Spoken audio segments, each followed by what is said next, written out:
How do you respond when your entire world just changed? I'm serious. Think about it for a moment. Weeks ago, you weren't even thinking about social distancing or practicing isolation. Now, how do we network? How do we grow our business? How do we stay connected? Furthermore, how can we be of service during this time? Join our host, Tony Grebmeier, and today's guests as they share their best practices and insights to help you navigate the waters ahead. Welcome to Networking Remote. Live. We're live. Somehow technology still amazes me that we can all come together and do this. So let me get the quick intro out of the way. Welcome to episode 3. It is Networking Remote 2020.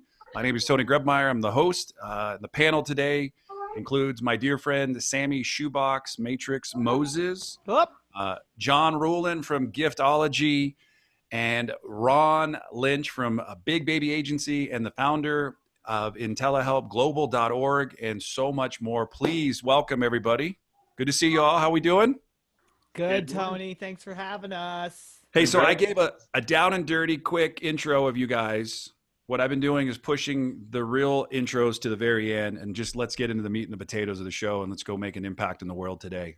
People are going to tune in, watch this from all over the world. It's going to stream on YouTube, on a podcast and more. But really the reason for coming together is, like you, everybody's world kind of shifted and changed some 30 days ago. I remember the end of 2019, a friend of mine, Anna, who produces the journal that I have, reached out and said, hey, I may not be available in early January due to the simple fact of, Chinese New Year, this and that, and then got word that, hey, we're shutting down. And I didn't pay attention. I didn't know what that really meant. I didn't know what COVID was. I didn't know about coronavirus. I didn't know anything. Fast forward to coming home from Europe on March 10th, I was aware, but not 100% what was going on. So here we are. Everybody is remote. All the events we know about were canceled and everybody shifted. And everybody's now had to come up with a different game plan. And I really wanted to come together today and bring some talented individuals who have a big heart for really helping the world. You've all had an impact on me personally. So thank you for being here. And what I'd love to do, I have a couple just basic questions to kind of just figure it out to get us started today. So Ron, I'm going to let you go second. John, you're going to go first, and Sammy, you're going to go third. But the question really is, bottom life of the invite, and then I go last. Hey, because you're talented, you can hold on. You've been holding on all your life. Yeah. Hey, so life in quarantine for you, John. What has life in quarantine been? Well, I mean, I could paint a pretty picture and say it's perfect, it's lovely, it's wonderful. I think there's silver linings to any situation. That's just how I look at the world. But I have a newborn and 3 other little ones. And even though I'm an introvert, I still thrive on getting out. And so in some ways it's been really awesome to get walks and more time with my girls. I speak on a regular basis and travel a decent amount. So obviously getting more time with my family has been awesome, but doing live virtual conferences and speaking and whatever else. I just had 2 of my girls come in asking where the scallions from last night are in the middle of interviews and all that kind of stuff. So there's been plenty of curveballs, but in general, our company's been virtual for 12 years. So that part hasn't been unusual, but figuring out how my team can teach their kids, homeschool and all that kind of stuff, because a lot of our employees are stay-at-home moms. There's just been, I would say there's been a lot of juggling of balls, and sometimes things are getting dropped. No, I appreciate it. Thank you so much. I was talking to a friend last night saying that schooling in Colorado in one specific county basically said on March 13th, whatever your grade was, you can't go any worse. Because not everybody has technology, has access to resources. So everybody's shifting, and the education world is completely shifted. And I was just talking to my sister this morning in Santa Cruz, and she was saying now it's pass or fail. Yeah, that's ours too. So very interesting. Ron? So I wasn't caught by surprise, oddly. I was anticipating something like this for the last 20 years, which probably sounds like I'm a prepper, but I'm not really a prepper. I'm a pre-prepper. So I have a home that's kind of suited for the current circumstances and the food that's, and the water supply. And I've always had that. And while you were on your way to Italy and you got stopped in Ireland, and we communicated a little bit because Italy got closed. You were, I think, in Ireland, weren't you? Yep. And I remember saying, how fast can you get out of there? And I had one of my kids was across the country, and we flew him home as fast as possible with his girlfriend. And we were kind of, I think obviously ahead of the ball because I started in telehelp 4 weeks ago. So that's an indicator of where our planning stages were at. Not that IntelliHelp was a well-planned, thought-out venture. But I generally have spent 70% of my time at home in a home office working virtually. We have a recording studio here, filming studio, and I spend 30% of my time on the road with clients, and that's just moved to a virtual relationship. And the main pivot is, we're generally expert in launching things, and we just retracted some of the things that we're launching. So some of these clients went, whoa, we can't. We're like, yeah, you can't launch that right now. That's just not going to work in the marketplace. But there was a whole bevy of other things. So it was a pivot of things that do serve the audience and do serve humankind. And those are the things we've been pushing forward. So it's been more of a pivot for us than anything else. That's a common word I've been hearing a lot too. And we'll talk about that today, about the pivot, not travel, pivot. And all right, Sammy, you're never last. You're always first in my hearts of, yes. I need energy. I need a positive vibe. I know I can count on you for late night parties. You got me. And leftovers, you're always sharing. So go ahead. Oh, perfect. Yeah, our pivot for us too was a virtual move.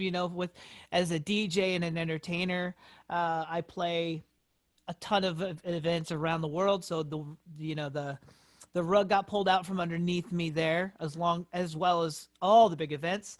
And we just started hosting all of our parties online. I got aligned with Ron with IntelliHelp. I think one of the most important things that I can do right now, which was great because of this, is to play as much music and give as much windows into raising the vibe. So what we did, I had all of my crew just start playing music as much as they can, because right now people just need a reason to dance and move and have fun. And so that's what we did. Most of my life has been online anyways, but with the exception of being on tour, like producing podcasts and doing most of the stuff in a home office environment, that didn't change much. But the pivot for sure, as I'm playing more shows now, like 200x more than I was even last month. And that's mainly because we just want to give and give and give. And I think that's been the biggest pivot for us, for sure. Well, man, I just think that it's an honor to have you here today and to be able to talk about community. And I know that you've all done so much to help communities. And, John and I met by happenstance. He just arrived on my doorstep in my office one day, and it was his book for giftology. And I'm like, that's cool. I'm like, where did this come from? And that was an extension of building a network and connecting. And somebody said, hey, you should get this, and dropped the book. I met Ron literally at my first event with David Gonzalez, where I went to Austin, and I'm sitting around a table, and David's just putting out this kind of like invite, let's go help some people. So, Alan Brower and Kathleen, and how to help somebody like the Best Self Company. And there is Ruhlin, Frazier, Gonzalo, there's Ron. And I'm sitting here listening to everybody share. And I'm like, man, this guy Ron he's awesome. Like, I want to get to know this person. So built that relationship through networking. And then the same thing with Sammy. I got invited to a mastermind in Denver, and here's this Filipino guy, just chill, beads up. He's like, hey, what's up, man? Let's eat some pizza and hang out together and totally chill. And that's kind of how life happens, is that we're so good at getting connected and going to things. And now we're not, right? Now we've pulled back, and we're all jumped into different angles. And what I want to help today, paint the picture and the message for anybody watching, is life when everything stops, right? In the regards of going to live events. So really, Sammy, I'll bring it to you. What are you doing to really stay engaged with your audience besides playing music? What are you doing to stay in touch with the people that you care most about and the people who are reaching out to you that you're just getting to know? I think you make an amazing point there, Tony. The simple thing is that we really lean into the different types of capital that we have in our lives, whether it's monetary, whether it's just resources. But the biggest thing that I've realized that's made me very successful despite all this is leaning deep into relationship capital. And how I've been able to do that is as simple as just nudges and sending out just a warm message of thoughtfulness daily to people. I spend a majority of the early part of my day just connecting with people, finding out what people need. And I think most of the folks, Ron, John, I know all of you guys agree with this. It's the spirit of go-giving. Like, this is a huge, huge opportunity to just give because people are so open to receiving right now. So that's been one of the biggest things that I've tried to do is just find places and set my reticular activating system on give mode 200x. I love that. Go give. John?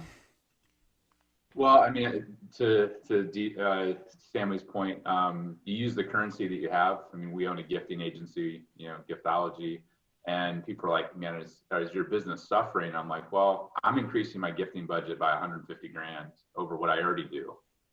And they're like, why would you do that? And I'm like, well, in Genesis, Isaac planted seeds in the famine and reaped 100-fold the same year. Like, I'm a big believer in generosity, and now, like, showing up for people when their back's against the wall, people are going to remember. So I'm reaching out to people saying, hey, I don't expect, especially like speakers and people that are hurting right now. I'm like, hey, you can't afford gifts. Who are the 10 relationships I can send a gift on your behalf to love on? Because eventually we're going to get into recovery, and the people that are going to remember who showed up for them. And there's a ripple effect. Like, I think one of the most powerful questions is say, who are the most important people in your world, and how can I make you look good to those people?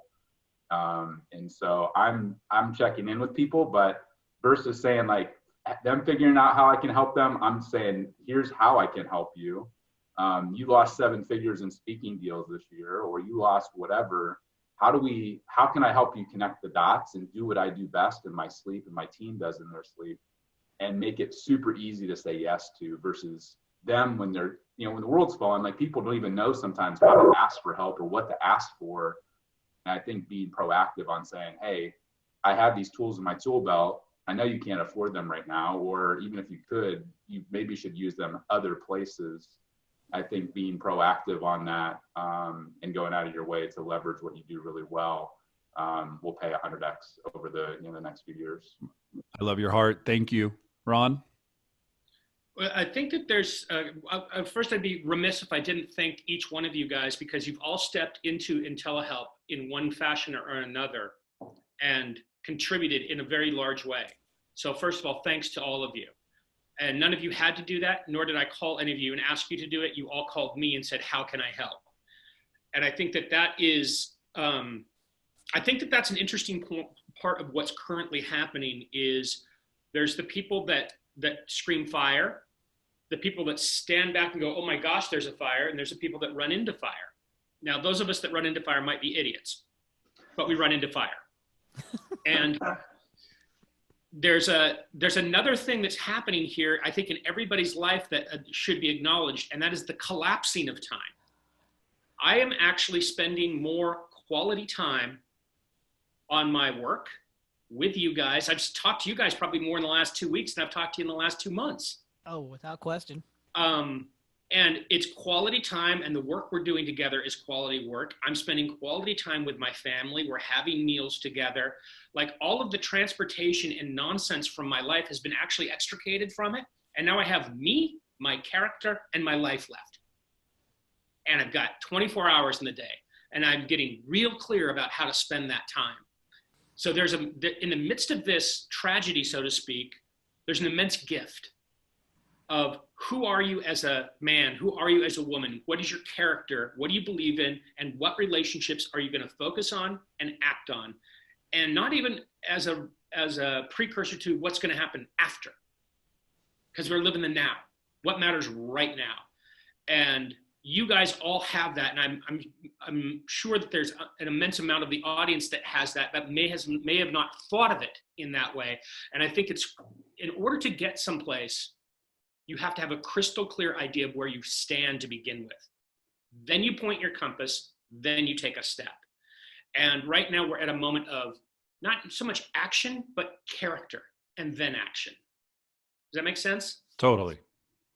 I want to do this because we have an audience watching as well. So if you get the chance to be on the Facebook live stream, go ahead and ask some questions. We'll ask those questions over in the Zoom room, and you'll get to watch it about 20 seconds later. So please drop your questions as soon as we can. We will get to those.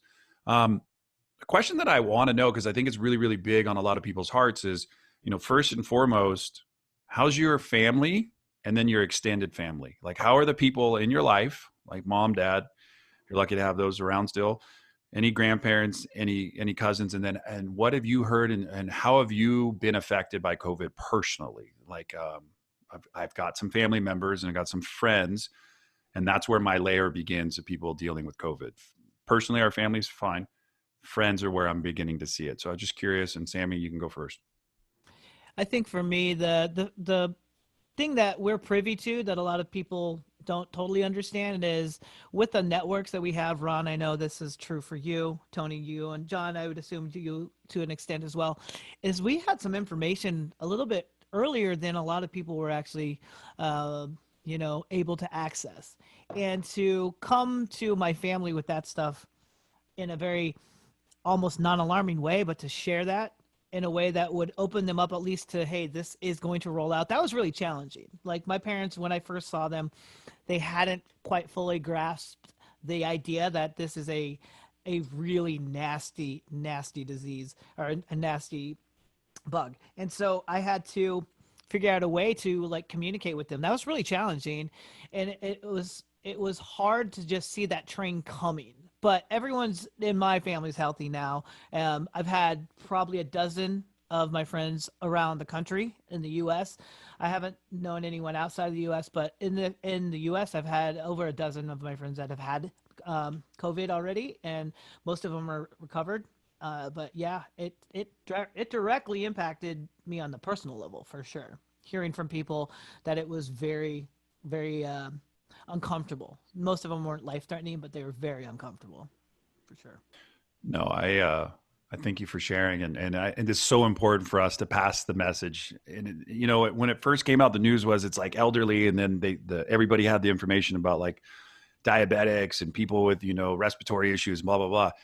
But they didn't think it was going to affect babies. They didn't think it was going to affect certain races. I mean, it's affecting everybody in one way or the other. So I think it's important what we're doing is spreading a message and helping people to go and make sure like masks are not available, hand sanitizer not available. You can find it, but it's gone before you even get it.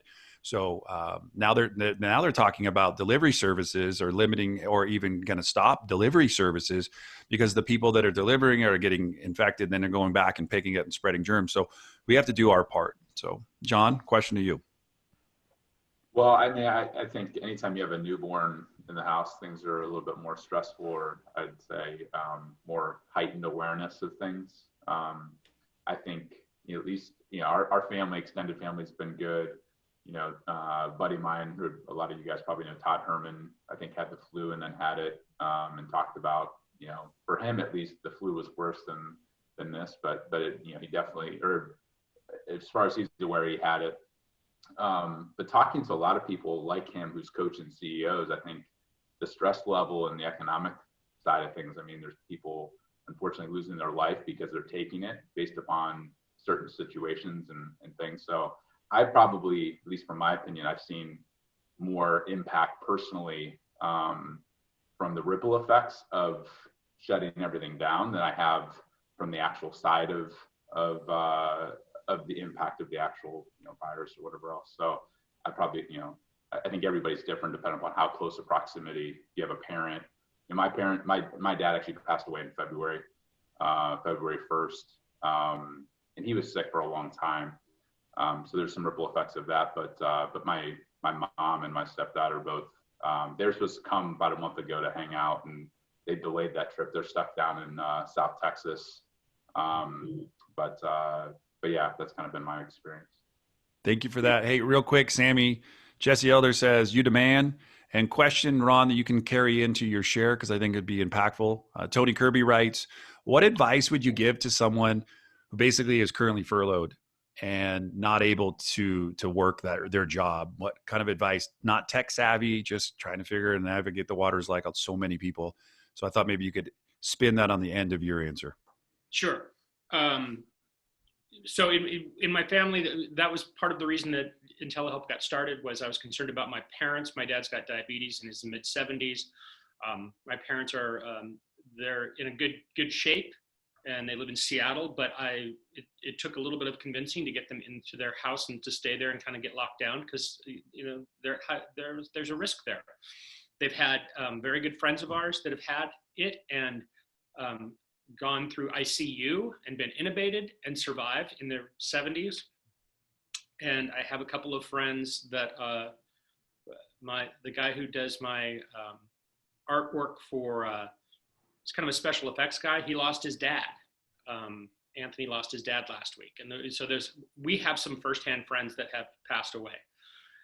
John brings up a great point that, and you all do really, is we want to prognosticate. We want to know. We say, hey, it affects this group and it affects that group, because that gives us comfort and gives us an idea that we know what the future holds.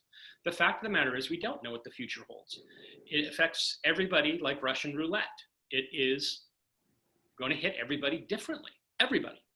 And some people it's going to have no effect, and some people it's going to kill. And that's the, getting your hands around that, first of all, getting your head around that, helps you actually get out of fear, because you go, okay, there's some of this is definitely beyond my control. But we've all had a friend that woke up the next day in a car accident and died. It's always outside of our control. The length of our life is not in our control. We like to give ourselves the illusion that it is, and it's not. So that's the first realization that we all need to come to, is we're not picking the length of our life. Yes, there's some things we can do to mitigate the risks that we take and hopefully make it longer. So that's the first thing I think of when I relate to who's getting sick and who's not. Yeah, certainly lock yourself down, take as good care of yourself as possible, and avoid all the risks you possibly can. That's smart. Then to your second question, you've been furloughed, you're at home. Two things. One is write. I don't care who you are if you can't write, if you're not a writer. Your thoughts will obsess in your head.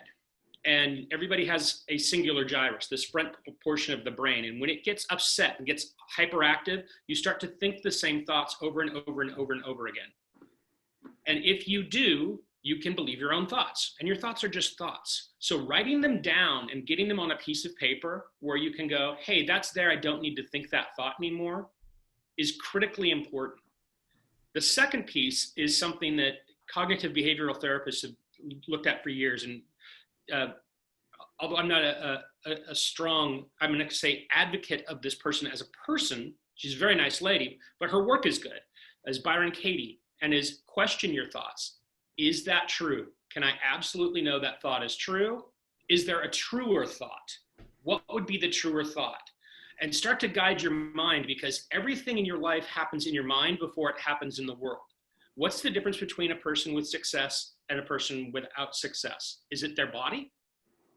No, it's their thoughts that drive through their body. Anybody, we've all had, I think we all know it, we all knew Sean Stevenson. Tremendously successful human being who was 2.5 feet tall and bound in a wheelchair. Insanely successful man. One of the greatest lights I've ever met in my life. You would not, if you met him when he was 7, you'd have thought, oh, that poor kid. If you met him when he was 35, you'd be like, holy smokes, what a stick of dynamite. So anybody has the capability to utilize this time to define themselves, refine themselves, and take an action on who they want to be. That's the first thing you can do. Make yourself your own do-it-yourself project. That's powerful. I mean, it's so interesting, because so much of us we're looking outward, and this is what I'm driving the point to our team at ShipOffers is we're driving the point. I'm like, look, everybody needs a leader. So if you're needing a leader, you need to be the leader right now. If you need something, you need to lead. You need to lead your family. You need to lead yourself. You need to become that person right now that, Bob Proctor talks about it. Stop being an extra in your own film. It's time to take the lead. Be the role that you've always wanted. Now, you can be in fear, but you need to network.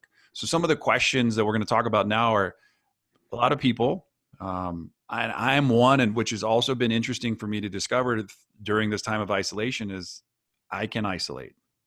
I'm an introvert, and I can, even though I play an extrovert on Facebook and social media in the world, I still am trying to understand a little bit about what that really means. Is I struggle, alcoholic, addiction issues, don't deal with life circumstances perfectly. So sometimes, I go inward and then I deep dive, and I really appreciated what you just shared, Ron. It's really, really important. I created a journal for creating the purpose of getting my thoughts out of my head, because if they're stuck in my head, they're not really good to anybody, nor to myself. So I really appreciated you sharing that. What are things people can be doing right now? Ron, you said you saw, you got some feedback, you got some energy of some things shifting. Sammy felt it, got some energy and information, and kind of felt like something coming. And here's a father stuck at home. God, I really feel horrible for you with 4 girls, and a newborn, and like, how do you do it? What can people be doing right now, right this moment, to get into service? Because I think service gets you out of your head, gets you into somebody else's heart. So, Ron, if you raised your finger, so I'll let you run there. I'll be brief this time. Thank you, Ron. For being brief. Run it, Ron. You can't be in control and out of control at the same time. So first, get yourself in control. And I've seen a lot of people online say, how am I going to make money at this moment? You're not. This is not the moment you make money, and money is nothing to chase. Money is made as about the 8th or 9th thing in a series of things that happens. Make a difference. Yep. That's what we're doing at IntelliHelp. I didn't wake up and go, I'm going to make money. I went, I got to make a difference, because I know if I make a difference and can convince other people to make a difference, we'll have a movement, and then that movement, the rest will take care of itself. If you constrict and go, how am I going to take from the world? You ain't. It ain't going to happen. You're going to starve. So don't starve. Give. Mm-hmm. I love that. Hey, I don't know, Sammy and Ron, that they had to postpone the James Bond movie until maybe later this year or next year. I'm looking at Ron right now, and I think he could be in the silhouette. Can you just give me the pose really quick? Probably more the guy with the white cat. Bond, I expect you to die. I love it. All right. Sammy, you haven't talked in a minute, so you can go. Oh yeah, thank you. Unleash me. I would say, just to bookend on what Ron said, one of the things I've noticed is that, just like he was saying, you're not going to make your money now. People are obsessed with making goals. They're like, I'm going to do this. I'm going to do that. I want to come out. I think one of the best things you can do to get into service is to look at what skill can I acquire to be of service. Look at the skill, because a goal is so temporary, and a skill set is something that is really going to take you much farther. It lasts with you forever. And so what I've been trying to do is learn the skills to be a better giver. Maybe that's just the first thing I do. And what that was for me was actually why it was so brilliant when Ron and I merged. He was like, hey, what can you do with IntelliHelp? And I was like, oh, I can play music, but I need to learn how to play music where we don't get shut down in 5 countries during the show. So I had to get the skill set to learn how to play properly, and the skill set to become a much more sought after syndicated DJ and producer. So if anyone's out there, they're like, what can I do? And everyone right now is in this brilliant state of like, here, let me give you this gift of how to do such and such. So if you can just look for the skill, another skill that can help you be a better giver, I think that's the first thing I would lean into. And you have, Tony, you have so many great resources just underneath your umbrella. So, I mean, just staying plugged into you is a great place to find skills. So that's what I would focus on. I love it. Sammy, thank you. Hey, David Childs says to John Ruhlin, what is up? So I just want to let you know. And we are answering questions on the live stream. So if you were following along on Facebook, drop it and we'll interject it into what we're doing today. So John, up to you. Yeah, so I would just say, I think that, obviously there's a lot of people watching a lot of Netflix and different things. I'm I'm going to bed, between 8 and 9 o'clock with my kids and getting up at, 4 or 5 in the morning and doing, one of my best friends in the world is Elrod from Miracle Morning. And I think, there's a lot of people you talked about, like doing external things. Like I think, taking the time, I spend time in the sauna for an hour every morning. The way I start my day is to make sure I'm trying to make sure that my cup is filled myself before I go off and do anything else. And I think whether you're furloughed, whether you're a leader, we all I think, this is, to me, not the time to just sit back and just, cash out having 4 or 5 drinks. Not that I don't enjoy a good adult beverage, but I think now's the time to sharpen the axe. Now's the time, one of my guys I love, Harvey McKay, talks about digging your well before you're thirsty. So if you're not furloughed yet, now would be a great time to make sure you're reaching out to people before you need something, before you need to ask, before you're, because we're all at any point in time, our business could be shut off or things could shift or change. Just because we're in a position of strength right now or doing okay or stable doesn't mean 3 weeks from now, another curveball couldn't come down the line. But I think, even if you're not a techie, I've struck up conversations with people I probably normally wouldn't, but it's because they're sharing my content or commenting on things or being a giver and putting a spotlight on my content.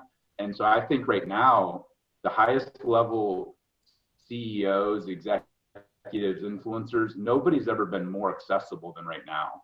And so I think that if you can figure out a way to add value to people and put a spotlight on them, I do think everybody's, for the most part, stuck at home. There's never been a time in the history of the world where people are more accessible and where they're at. And I think more people are open to new ideas and collaborating because we have everything, Ron talked about, time has collapsed. We have time to kind of dabble in some different things to see, could I do this or go into this industry or do this thing? And so I think that, even being furloughed, there's an opportunity to collaborate with people and think differently about what you're doing. And those are some things that I'm already doing or that I've seen work.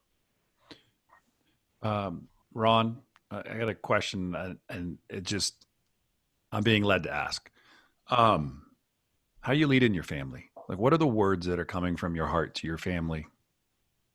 And then what is that same advice that you'd give to a friend? So first of all, I know John pretty well. I know you pretty well. I know Sammy pretty well. And I think John and I are probably on the same page with this, at least. I didn't start leading my family this week. I started leading my family 25 years ago. So what's really of comfort to me is I'm watching my kids lead and their friends. And that is, I actually don't have to lead them. They're already there. And they already have the leadership skills within their peer group. All 3 of them do, which is really wonderful to watch. So we simply do the simple things together of having our meals together. My 2 boys live in the house. My daughter lives 3 blocks from us. So, I'll call her and she'll come over for dinner. They're sequestered at their house. Everybody's sequestered. So we're safe to commingle when the time comes. So it's, one, they took my advice early on. They quarantined themselves. And we simply focus on doing creative and fun things together and having good conversations about the positive. And yeah, we have some of the normal paranoid conversations that people have at this time, but we don't have a TV we have a TV in our house. We don't have television per se. We don't have cable TV. We haven't for a long time. We just have Netflix and Amazon. And my wife will watch Monk. We're not watching The World and not saturating our Monk. And she watches a lot of murder mysteries. So the other night for fun, she lined the trunk with Visqueen and put some shovels in it and a sleeping bag. And she said, we're going camping. And I didn't believe her. So I didn't get in the car. Love it. Thank you. And you know what? I love it because I think it's so powerful. But let's pretend for a moment you haven't been leading your family for the past 25 years and you're panicking and you are obsessed with the television. And I think the thing I've been telling everybody is turn off the news, find a source that you can rely on, whatever that source is, get news alerts set to you if that's what it is. But turn off all these notifications on your phone. It is mass pandemic when, you know, I see people with their phones and there's just 50 notifications coming up for every time there's an alert. I just want to ask the question because I'm compelled, because I know a lot of people have just stepped into a leadership role, even because they've been thrown into it. And you know, first you got to help yourself, and then you can be of service to others. So, Let me John, answer the question, and then we'll throw it to Sammy. Let me show you one thing real quick. This will cause a chill for most people, and it never bothers me. I can't see. Pull it back. 40,000? Oh, now I'm looking at that. Hey, I had my business partner gave me his phone yesterday to fix. He had 456,000 emails on it. I'm like, oh, I was just going to suggest everyone, all you mother truckers should be on inbox 0 right now. But clearly that's just not going to be a worldly possibility for you, Mr. Lynch. Ron, 40 some odd thousand. I love it. If something was on fire, I'd know about it. Yeah. Yeah, sure. I love it. Don't just take a breath. First of all, take a breath. Hey, I think that's a powerful message right there. Like you talked about, you know, pause for a moment. I'm writing these things down because towards the end, in a few minutes, we're going to dump into this and we're going to let you guys just run for a couple of minutes on each one of these topics. But I think the whole pause thing is so powerful too. And take a breath. John? Yeah, I mean, I think, like I talked about, starting your day off, how you start your day off with a clear head and taking time and, journaling, meditating, praying, exercising, getting the blood flow going. I'm a big Wim Hof fan. And so I do a cold shower every morning. I have been for a couple of years now. I do the breathing exercises, the whole 9 yards, all the woo-woo stuff. But I think, like that puts us in a position of having something to give. It puts us in a position of momentum and strength right from the start of the day.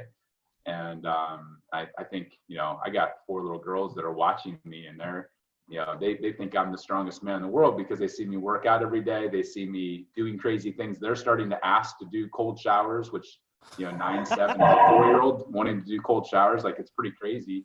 But they're doing it. So I think, like anything, like what we actually, it's one thing to say something, it's another thing to actually do it. And I'm not perfect at it, but I do think that I'm trying to take care of myself and model the things that, we talk about the virus and whatever else with our girls, but, being able to honestly project strength to people because you're not getting caught up in, checking your phone every 30 seconds. Like people sometimes think I don't have a cell phone because I never answer it because it's on silent nonstop. There's, sometimes my wife gets ticked at me because I'm not picking up, but it's because it's turned over on silent. Unless I want to text somebody or do something, it's just not even, it's not there because I have shiny object syndrome naturally. And so I have to do some certain things in place or else I'm a mess. Thank you. Sammy? I'm glad you said that, John, because I have like 4 windows open and I'm answering people right now on like Instagram and everything, like letting them know about the show. So I was like, yes, I'm not the only shiny chasing mofo here. Not at all. For me, it's been a very intentional time for me to reach out to students. My family, my extended family is my kids, the kids that I teach, the kids that I play music with, and the kids that send me music. So, and I have to field calls at totally weird hours. I've noticed it in the young kids right now with our group. So we have this dance syndicate, right? It's called the World Dance Party. And we've noticed as seniors, juniors, kids in college, especially seniors right now, their entire vision of what prom is, their entire vision of what homecoming is completely stripped away from them. That experience that they've been told about for so long has just been completely ripped from them. And what I've been noticing is there's a massive shift in how to connect with these young kids. And so I've really tried to be intentional with my connections with the kids, not just like to reach out to them, but when they call me and when they want to talk, it's undistracted and it's very intentional with them. And I know in the past we're all very guilty of chasing things, like answering this, answering that. But when it comes to me connecting with the kids, whether it's my nephew or my niece or a kid that I've taught, I try to do as much as I can to eliminate all distractions and really listen to what is on their hearts right now, because it's tough. It is real tough. It's not easy being in high school, and it's hella not easy right now without the stimulus of your friends to really lean on. It's crazy. I couldn't imagine it.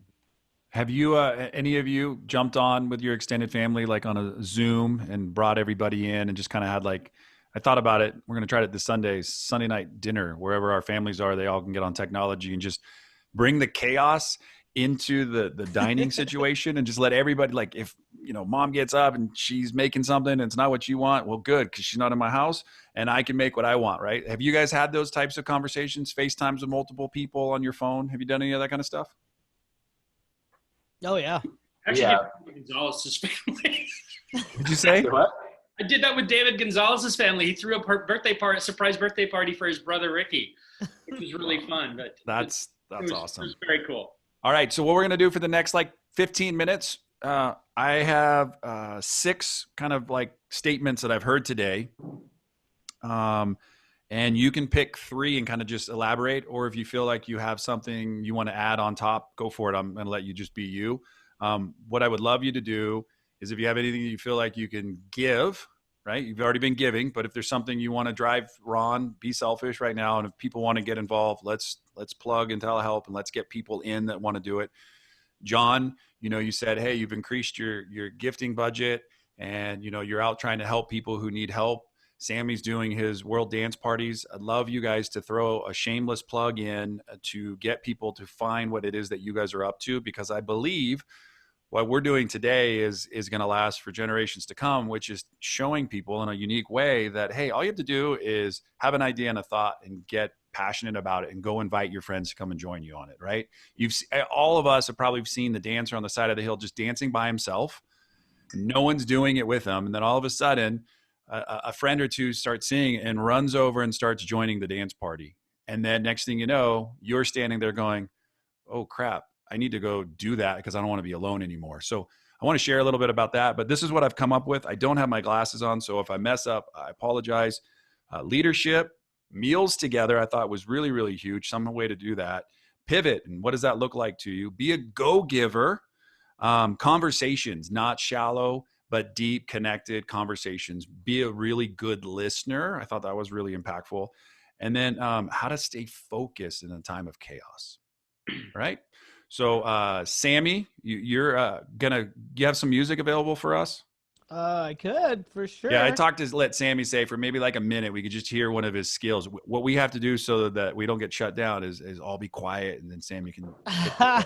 Oh yeah. I didn't even set it up. I'll say, here's one that I've been doing. I was going to just say one of my favorite things to do for all of my folks is to send out music, right? So I send out music constantly. That's my gift. And so this is one of my favorite songs that I've been playing for all of my folks. Let's see. Can you guys hear that? No. Ooh, I might not be able to play it on this. Can I just drop it in the link? Because I don't know if it'll play right now. But this is, so for me, I know that was super anticlimactic. I know we wanted me to play that. But, it was also when you said like you're helping the little kids around the world, and I was like, Sammy, do you have any kids that you don't know about around the world? That's not cool. But yes, no, I don't think so. No, I think it's just such a delicate time for these kids right now, just to try and figure out what and who they can turn to, you know? So I just hope that if there's anything, and I've got some messages from folks on my thread, you know, saying the same thing, you know, like it's been really good for them to connect with their kids in an intentional way, because you got their attention more than you normally do, because they're not bogged down with a little bit more of that stimulus. But yeah, I've been just sending out tons of music. I'll drop this in this thread too for everybody, but yeah, sorry about that, Tone. No, I appreciate it. John, you can pick one of the 6 that I mentioned if you want me to read it: leadership, meals together, pivot, go-giver, deep conversations, and then kind of how to stay focused, right? Or you can add on to yours. Try to pick 3 and elaborate on them. Yeah, well, I'd say that the pivoting side, like I've actually seen some great examples of people where you think there's no way that their business could pivot. And it's obvious, you know, like Amazon's busy because they're in e-comm and people are wanting to deliver things. But one of my buddies, Jonathan Kaiser, who's one of the largest, fastest growing commercial real estate companies in the country. I think it's the fastest. And all of his deals are falling apart. Nobody's buying commercial real estate. He's like, what am I going to do? Like, he was crying in his beer for a couple of days. And he's like, what's the gift in this? Like, what do me and my team actually have that nobody else could do?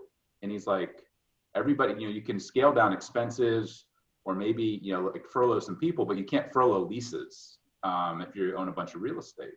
And a lot of these retailers, or even all companies, have all this real estate that you have to pay for. And he's like, what if I taught people my secret sauce, and I taught them how to go renegotiate their leases so they can survive?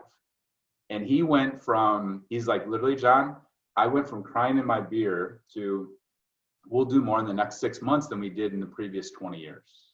He said, because I figured out that I'm going to pour into all these people, and a percentage of them are going to say, you know what, I can't do that for 100 properties. Could you just do it for me? And so now he has a consulting division, and makes a percentage of that. But now, like, he's become the trusted advisor to all these companies that he was chasing for a decade, now magically are wanting to come to him.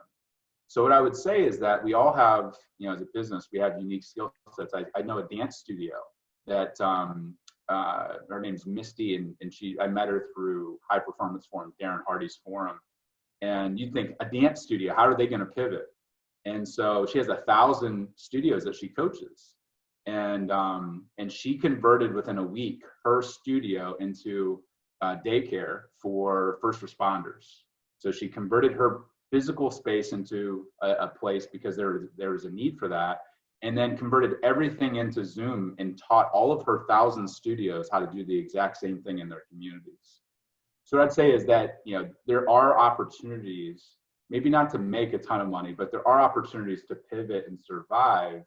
That oftentimes, like, if we can, it's one thing to say, look for the gift. It can kind of feel a little cliche or cheesy, but I do think that there's things that are going to shift because of this for a lot of businesses and industries that are actually going to put us in a better position coming out of this in recovery than we realize. And there's some things that are going to shift for, be a challenge for other people and going to be an opportunity for others. And so I'm somebody who naturally sees the glass half full. But I do think that there's a lot of unique things that can be done right now that if we can take a step back, hit pause, meditate, surround ourselves with other people that are creative, innovative thinkers, some really cool things are going to come out of this. Thank you. I appreciate it. And Ron, I know you're not busy, so I know that you've been digging graves and doing nothing but just putting your feet up. So maybe you can find some time to be of service. Well, there's two things in that, and what John said is, and I know John saw it. I'm gonna just, again, in a philosophical pivot, I don't mean to correct him, but I know him, so I can say this: the glass is not only half full, the glass is refillable. Mm-hmm. And John is very capable of that. He does that in the world every day, and that's what people need to get. And the two stories that he just related weren't about people making money. They were about people seeing what their skill set was and what the need was. And they started with empathy in the market and went, what's needed? I can do that. I can help these people. The minute you start helping, you suddenly are useful. And that's ultimately what we want in our careers and in our lives, is not money, it's usefulness.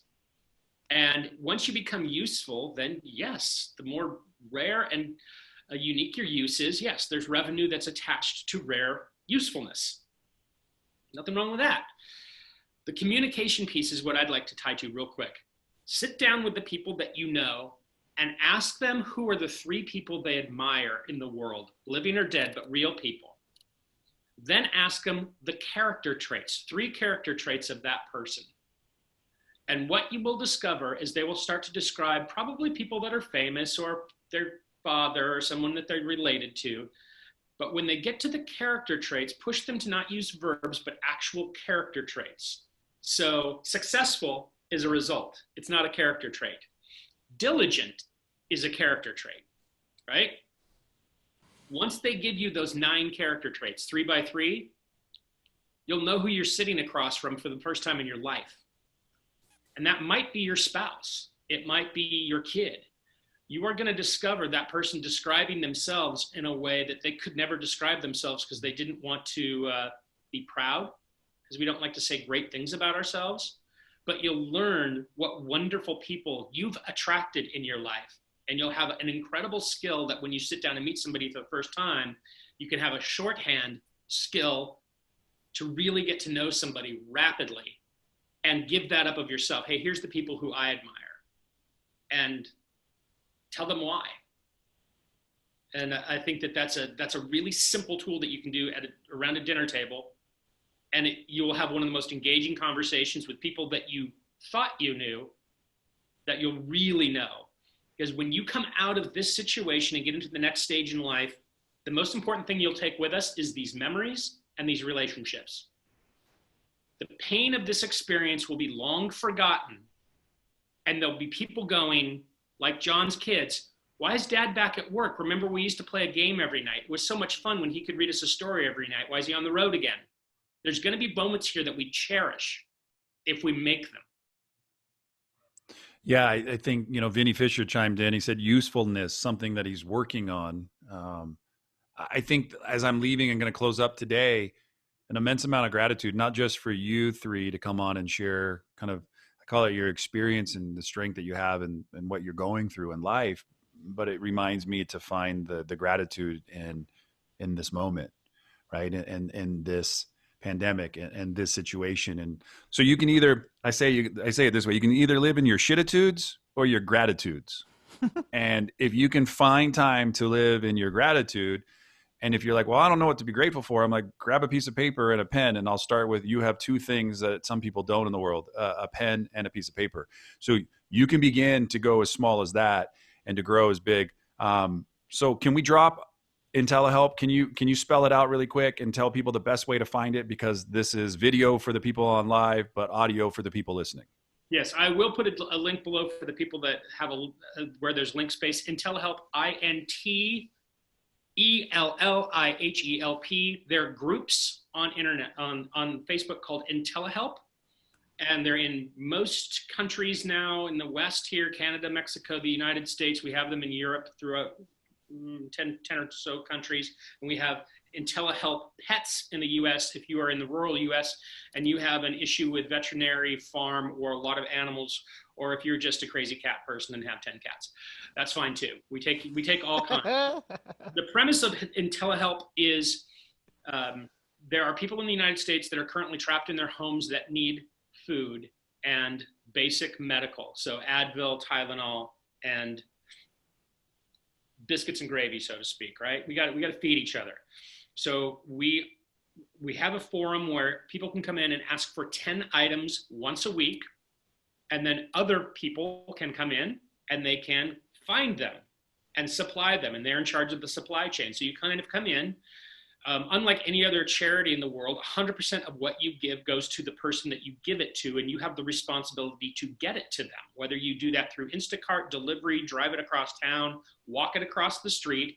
You're giving rice, beans, proteins to somebody, but you're making a relationship in the process. So the obvious staggering mathematical problem is we need 4 times as many givers as we have askers. But fortunately, the 80-20 rule applies to everything in life.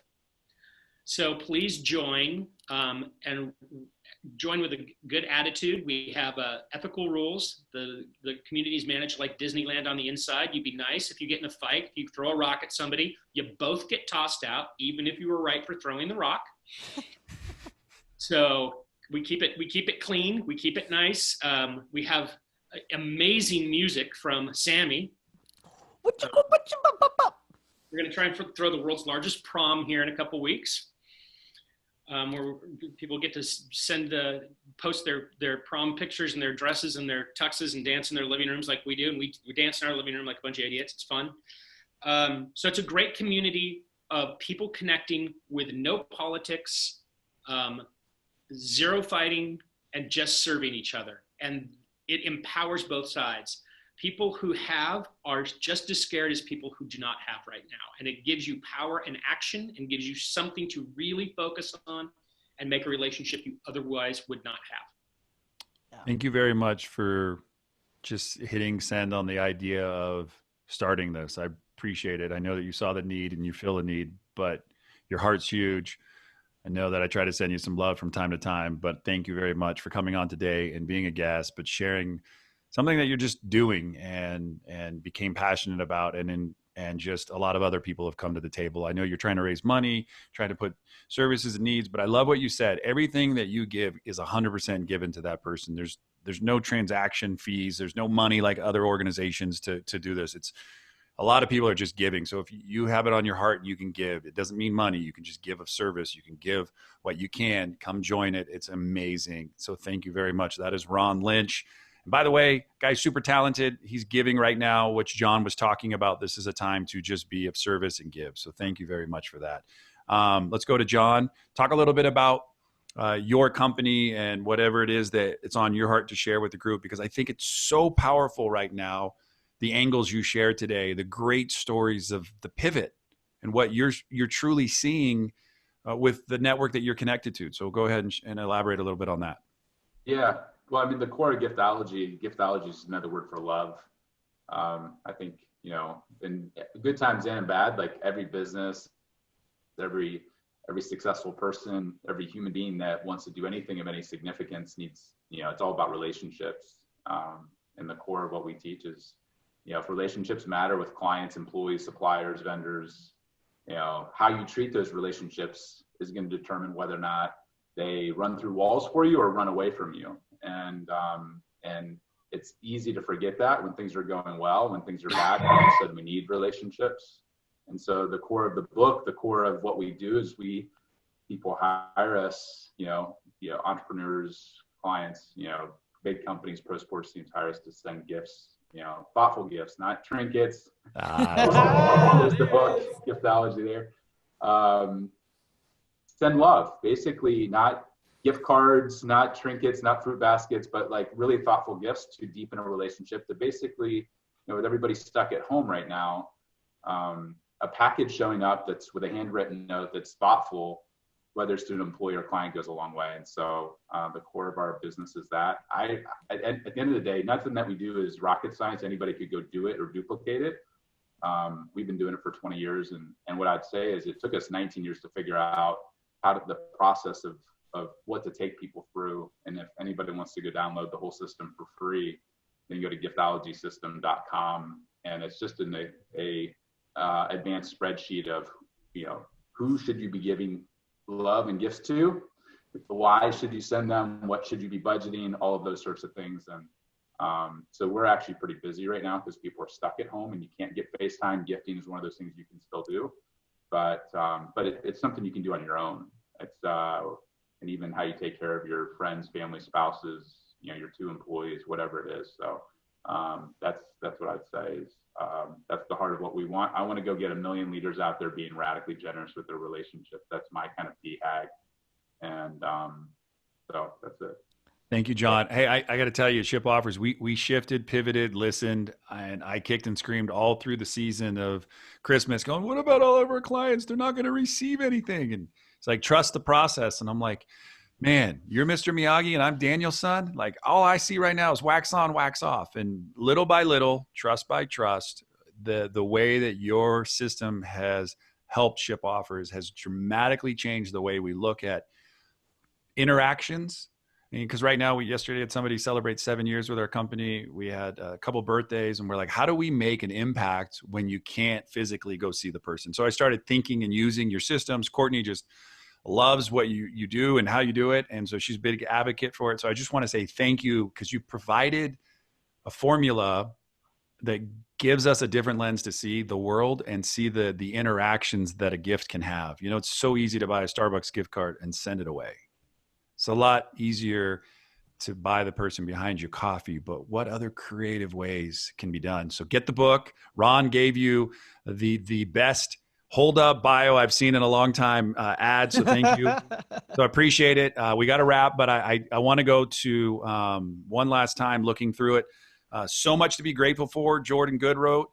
Also, Ed O'Keefe just dropped by to say hello, a giver and a big person in the community. Another gentleman said, he loves taking cold showers. Maybe he's taking a cold shower with you, John. I'm not sure, but I do know that the importance of sticking to your routine has never been more important than right now. You got to stick to your routine. What works still works no matter what. Find a way to do it. And Ron, you mentioned Sean Stevenson yesterday or 2 days ago. I mentioned his When Life Works list. Like, find the 14 things that you know that work when your life works. Put them down on paper, pick 4 to 5 of those things. Keep doing those things. Don't stop doing them just because you're in your home. Do those things and encourage others to, find a routine, because that's the thing that's going to keep most of us sane, is sticking to a routine. Not want to binge watching every show on Netflix and then going, well, now what? I've ran through every series and show, but getting to a healthy routine. And my friend, I'm going to wrap up the show today with Sammy. Ever since meeting you for the very first time, I got passionate about who you are and what you stand for in the world. And your middle name, Shoebox Moses, was gifted to you because you were found in a shoebox. You're an orphan, and the heart that you have to lead and to serve, to give back, from finding a way to get fresh water to orphanages, to figure out ways to give music to people, to find shoes. Your heart is big. It's packed into a small container, but I will tell you, it is bursting with so much admiration and respect. So I just wanted to wrap up the show today with you, give you a chance to shout out. When you go and look up Sammy and you go find him and follow him, there's only like 100 things that he does. And they're all tied to something about giving and making the world a better place. So I just wanted to wrap up today with you. Shout out to what you do. I know you dropped in a link inside Facebook, but share it with the world so the world can hear it on a podcast and how they can get connected. No, totally. This is great because it really does tie in with everything we're all doing. So we have what's called the World Dance Party. And what we want to do is get 1 million people dancing. And we actually didn't know how we were going to find the platform to do that mission. And so I've paired up with Ron, and inside IntelliHelp, we are using our platform at the World Dance Party to have the biggest dance party that the world's ever seen. Think Live Aid online. And it's been the best gift that I can give. I wish I knew how to package it more in a giftology kind of way, and I have ideas around it, but I love that we have gifting as one of the major tenets of this conversation, because that's my gift. And if you want the music lists and everything, you can always find them in the drop down, but you can go to worlddanceparty.club. That's in there too. But yeah, I just want everyone to dance and get their kids dancing. I can't tell you how beautiful it's been to look out at these thousands of screens with families dancing with me, with their kids, doing stuff that they probably would never be able to do because they were outside of the confines of their comfortable living room. And they're dancing together. They're dancing with their aunts or uncles. It's been truly magical. I've never been moved to tears so many times doing shows as I have been in this time. And it's needed now more than ever. So that's it. Just dance. Dance, damn it. Dance, people. He does have this in a giftology way. It's like it's like Live Aid, but it's going to your house. It's not something you're watching. It's something you're doing. Yeah. And the gifting is from viewer to viewer, feeding a family that you're going to meet. This has never been done before, and I would never have been able to even conceive of it if it wasn't for this dude. So everybody on this call had a role in that. I want to say thank you. I know we could go on forever. I want to promo our next show coming up on Tuesday.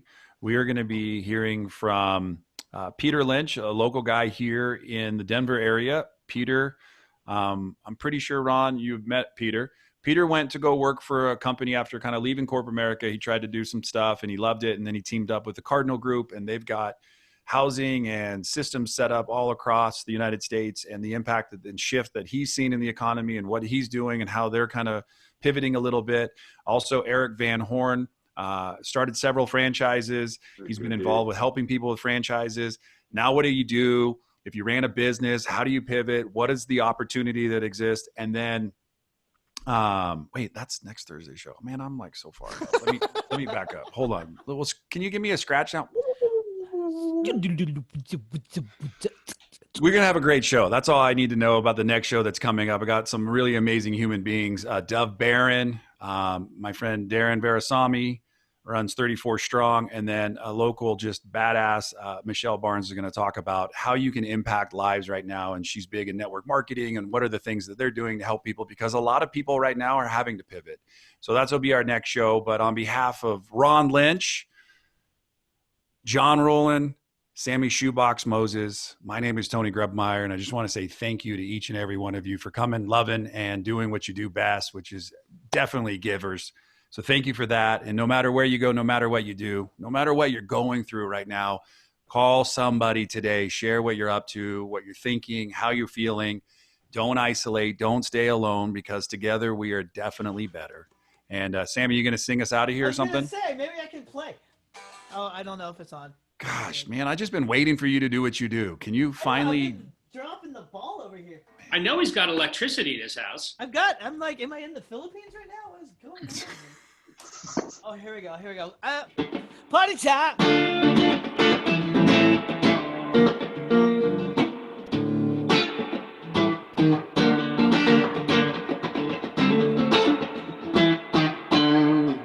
Be fulfilled.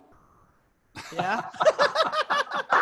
All right, ladies and gentlemen, we wrap up today's show. Going out in style, DJ Sammy Moses, John Ruhlin, Ron Lynch. Thank you from my house to your house, wherever it may be in the world. Just keep doing what you do. Don't stop no matter what. We will get through this together. I promise that, and we will be better for it. We will learn to go through challenges, not by ourselves, but together. Thanks again, guys. We'll see you soon. Ciao. Thanks for listening to the Networking Remote. Remember, you are not alone. Stay connected